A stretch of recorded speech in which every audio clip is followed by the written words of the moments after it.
Agora são 7h16, 7 horas e 16 minutos em Aracaju. Falamos direto dos estúdios da TV Cidade, de onde transmitimos o programa André Barros Sem Censura para a Rádio Transamérica FM e também pelo Face, no live do Face TV Cidade Aju. Mandando um abraço também para o Lealdo Costa Neto, que todos os dias nos acompanha no live do Face. Bem, vamos conversar sobre a situação dos servidores, né? O pessoal do Tribunal de Justiça está recebendo o pai aí e os filhos não estão muito satisfeitos em ver esse pai sendo distribuído, enquanto os salários por lá, pelo tribunal, não andam lá essas coisas, né? Inclusive o tribunal vai receber amanhã o 12º. Veja como está a situação, hein? Os poderes, quem diria, hein? Quem diria? Agora estão recebendo com atraso o repasse do 12º por parte do governo do estado. Isso é crime, viu? Isso aí pode gerar uma intervenção no governo de Jackson Barreto. Ele tem que acordar para essa possibilidade. Então, amanhã, o Tribunal de Justiça, o Ministério Público, enfim, Tribunal de Contas, a Assembleia, esses poderes recebem o 12º, que é a parte que lhes cabe nesse latifúndio, para poder pagar salários e fazer e acontecer. Aqui conosco já nos estúdios o Plínio Pugliese, que é presidente do Sindijus, para a gente falar a respeito disso aí e de outras coisas mais, né? Vamos tratar desse tema, é um tema que mexe com muitos interesses. Bom dia, Plínio, seja bem-vindo, tá? Bom dia, André. Para a gente é sempre uma alegria poder estar atendendo aos convites, né, da sua rede e, infelizmente, a gente vem aqui em momentos de agonia como esses, né, para tratar de temas tão delicados e que causam tanta sensação de injustiça no judiciário, né? Nós temos sido surpreendidos aí, vez ou outra, com atrasos de salário dos servidores, quando notícias dão conta de que esse atraso não vale para todo mundo, certo, né? Que a magistratura vem recebendo parte boa da sua remuneração, e que não é pouca coisa, que é esse debate do pai, que a gente está aberto aqui para tirar. Explique para a gente, para os ouvintes, para os telespectadores, exatamente esse pai, né? Essa parcela autônoma de equivalência, isso significa o que exatamente? Que está parecendo de pai para filho, né? Para filho, né? Como é que é isso aí? Por que é que os juízes e desembargadores têm direito a essa parcela?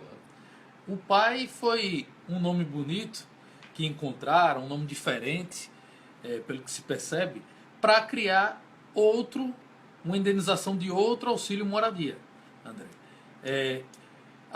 Todo mundo já conhece que os juízes recebem um inexplicável auxílio moradia, hoje na casa de R$ 4.377, ou seja, além dos salários que já recebem, que, diga-se de passagem, são bons salários, né? Salários acima de 20 mil, de 30 mil, a magistratura acaba recebendo o auxílio moradia, que é de 4.377. Certo. Isso de 2012 para cá.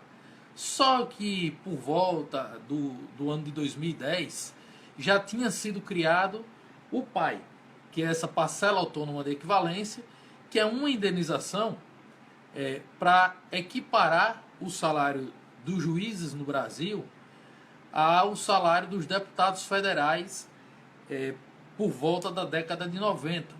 Foi um período em que os deputados federais, existe no ordenamento jurídico aí consolidado o entendimento de que deputado federal e juízes federais devem ter paridade salarial, né?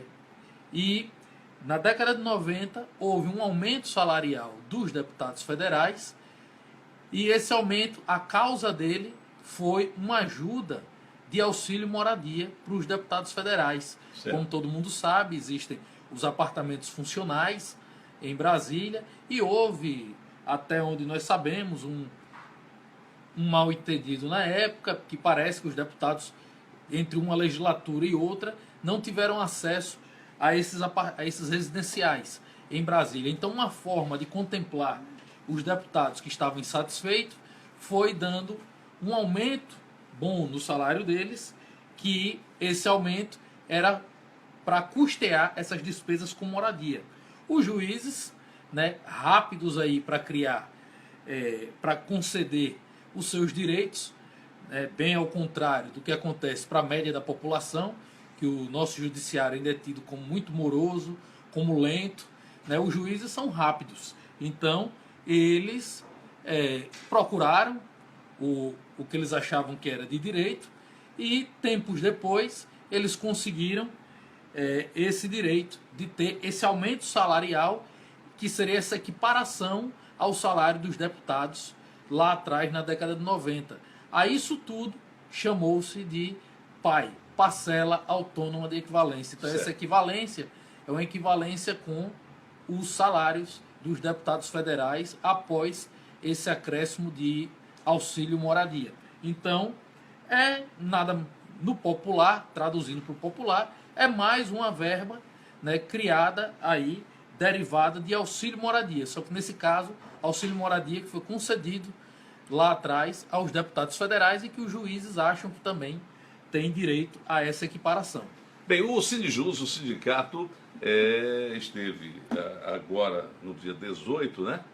Querendo informações a respeito do atraso dos salários, enfim. Vocês foram atendidos? Já há uma explicação por parte do tribunal para vocês? Como é que o Sindijus está tendo acesso ou não às informações? Isso, André. Diante do atraso de salário, né, que tem afetado o serviço público estadual como um todo, aqui em Sergipe, lá não tem sido diferente conosco no judiciário.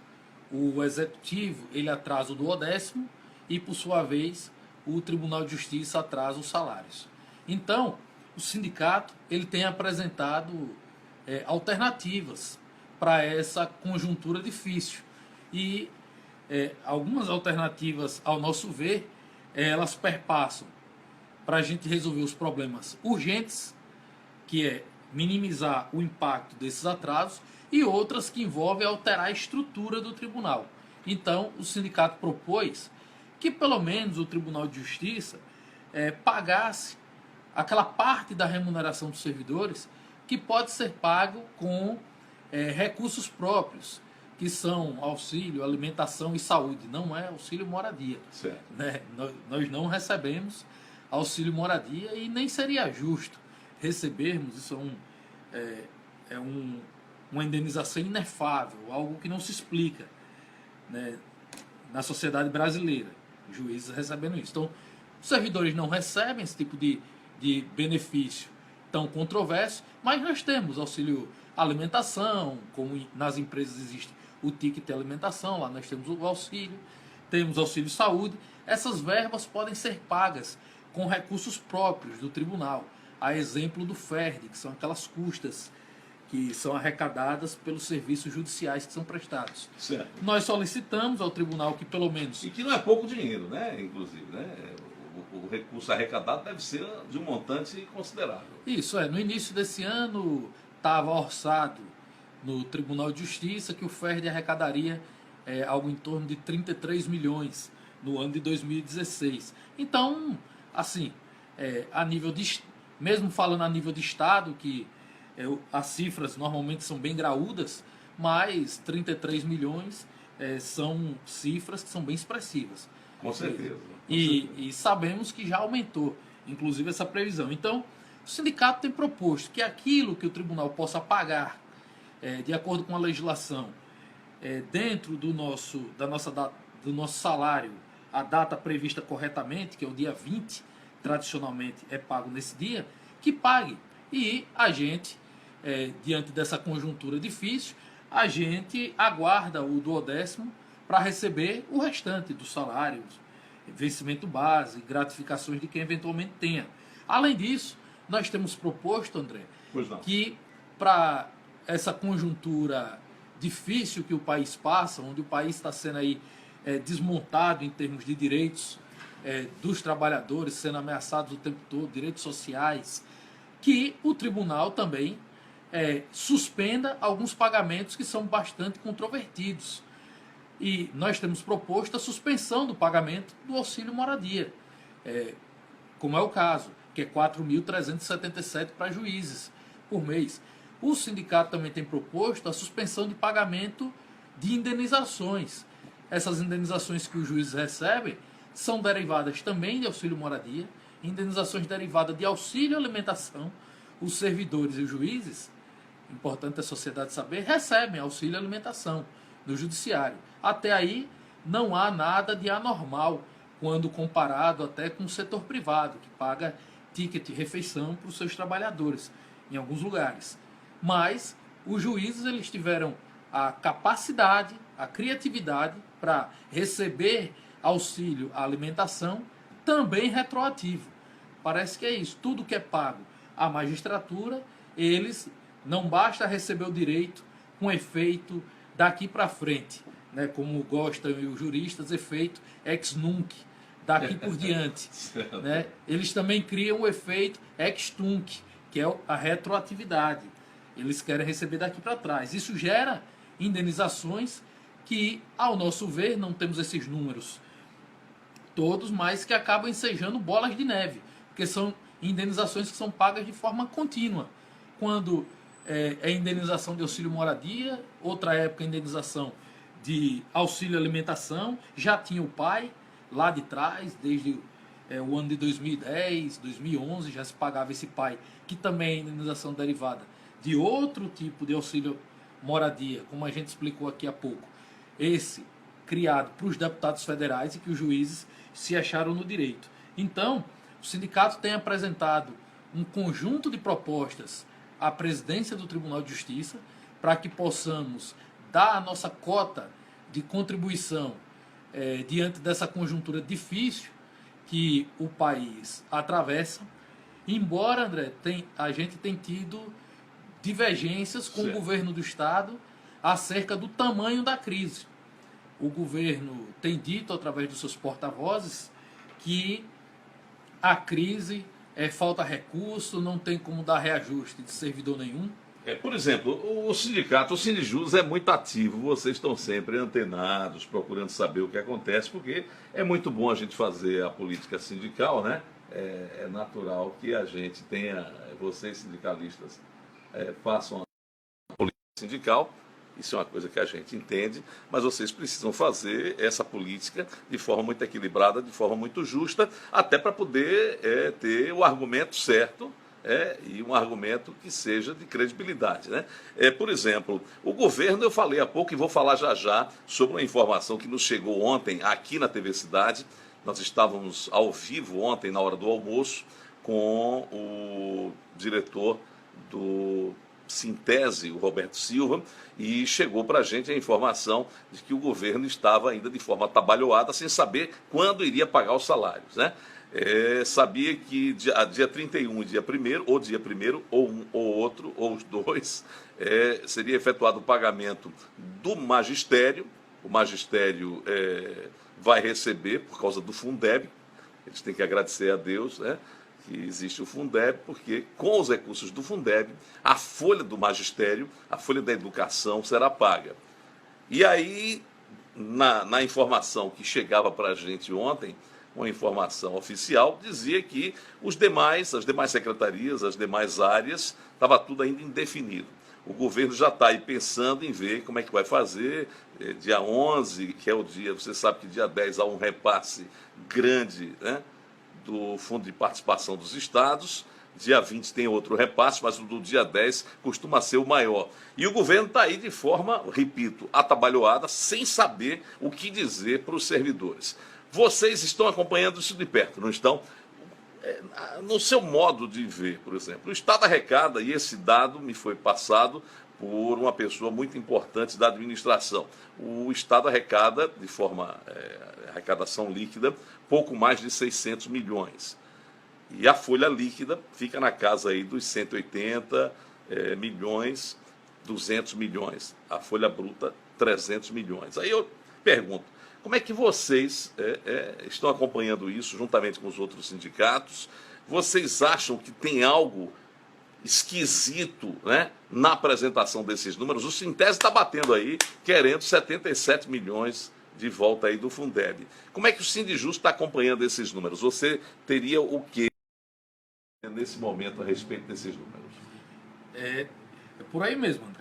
Vocês fizeram um levantamento semelhante de números apresentados pela Secretaria da Fazenda? Isso, nós temos, na verdade, a escola do Sintese é a mesma do Sindijus, é a mesma do Sindisan, que é o pessoal que trabalha no DESO, e diversos outros sindicatos. Né? A gente acaba fazendo alguns estudos na nossa central, a Central Única dos Trabalhadores, a CUT. Certo. E esses números, realmente, os números apresentados pelo Sintese têm sido os mesmos que têm nos chamado a atenção.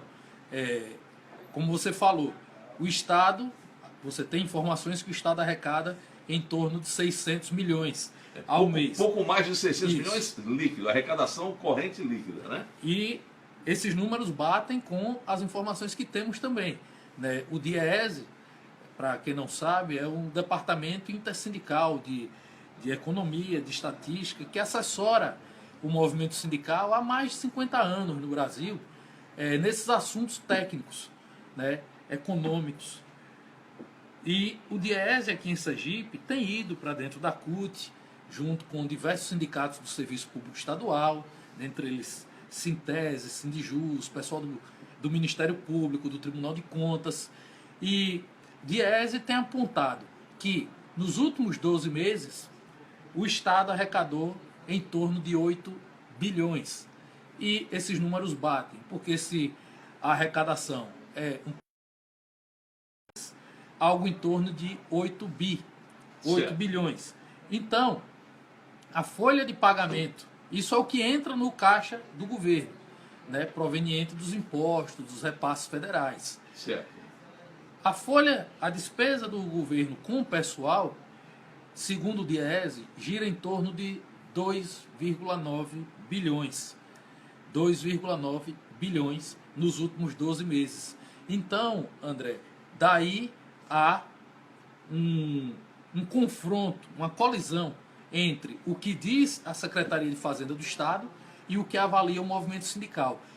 Isso é uma matemática simples que qualquer pequeno comerciante, né, qualquer pessoa que trabalha com números, não precisa ser expert, nem ter doutorado em economia para entender essa isso. conta está mais para adição, multiplicação, subtração, quer dizer, as coisas básicas da matemática, né? Isso, se entrou... 2 mais 2 são 4, não tem jeito. Se entraram 8 bilhões e para pagar a folha de pagamento dos servidores públicos do Estado custa 2,9 bilhões, então a gente acredita que esse número dava de sobra para poder tanto pagar salário em dia, como para dar o reajuste dos servidores públicos do Poder Executivo, que estão numa situação bem pior, inclusive, do que nós do Judiciário, estão há 4 anos com perdas salariais, os colegas lá.